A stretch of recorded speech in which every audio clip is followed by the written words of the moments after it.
Kasin Thomas High Secondary School Mairang. Hani kasngi kelap Pynkut no ya ke Jingrakhe ya ke Golden Jubilee. Haba ajing keren ha ke tiga sngi Menteri Rang ba ke Jelau Konrad ke Sangma. Uloong ba ke Jingnang Jing start kalong ke benta ke bah pedeng jong ke imlang saklang. Bat kalong ke bakham kongsan ban kintiu ya ka hapok kari. Ke Jing pos niu bat ke Jing yo I jingai. Kalak ban urlong tang ladangi la ban ai ke Jingnang Jing start ke bapaka ya ki kena. Ula benrap ru da ke baong ba ki don shibun ki Jing ki bangia kendu ha ka pule ke puti. Tekumta kene kan simpor ban penbet ya kini ki Jing tang ha kanong ba. Henry hamman la ki district ki subdivision ki block bat barok ki jaka ha kinong kendong. Ulaong bangila ban pen urlong ya kini da ke bangi tau bat pentrekam ya ki program ki baper.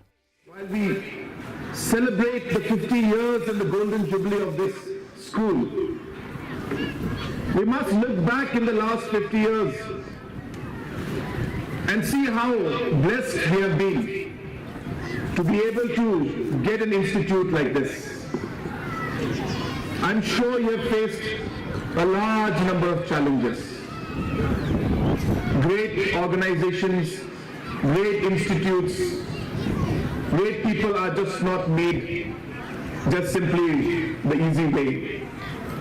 Great institutes, great organizations and great people are made because they face tough situations. Menteri Katanat PHE